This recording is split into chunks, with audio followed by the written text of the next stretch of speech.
WWAY's Wings Up coverage, brought to you by Seahawk Aviation. Visit us online at SeahawkAviation.com. The UNCW men's basketball team is in Orlando, Florida. That is the location of their first-round NCAA tournament game on Thursday. WWAY's Dustin Dorsey is also in Orlando. In fact, let's check in right now with Dustin, and I have a feeling he's somewhere near the Amway Center.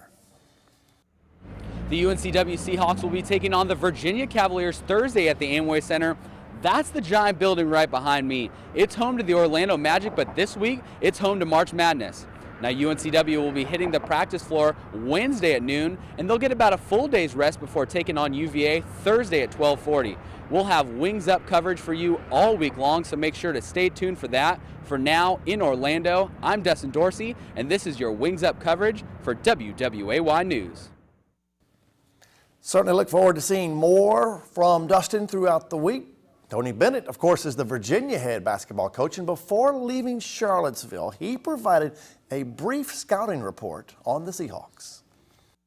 They want to certainly get speed you up, create turnovers, and they'll be aggressive taking early shots if it's there and attack you. Yes, the Seahawks hope to be aggressive, and if they see an open shot, they will likely take it. Kevin Keats kind of does that. UNCW held a send-off celebration today on campus, and when they return is a big question mark, but we do know one thing. We do not want this to be a quick trip for UNCW.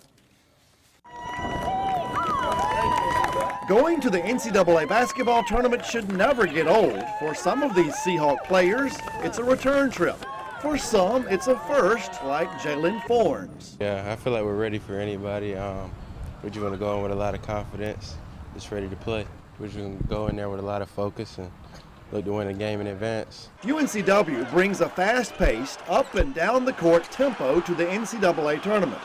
Virginia, the Seahawks' opponent, will be just the opposite. The Cavaliers pride themselves on stingy defense. I have no idea how we're going to score.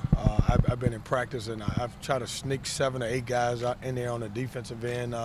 You know, Tony's a great coach. If you look at this Virginia team, 4 weeks ago, people were talking about them being the #1 seed, and this will be a tough game, as toughest game we played all year long. UNCW Chancellor Zito Sartorelli attended Tuesday's send-off on campus, and he understands the importance of the Seahawks being in the big dance. So it's very important to us. It attracts more students, puts us on the map, and also talks to the fact that this is not just a great academic institution, but also a great athletic program. Yes, it's always nice to be on the map. And even though UNCW is a 12 seed in the East, they are getting a lot of love nationally. In other words, there are a lot of so-called experts who say UNCW will beat Virginia on Thursday. In fact, ESPN anchor Kevin Connors predicts UNCW will not only beat UVA, he predicts a Seahawks victory on Saturday as well in round 2. Now, that would certainly be sweet. As you probably know, UNCW has never been a Sweet 16 team.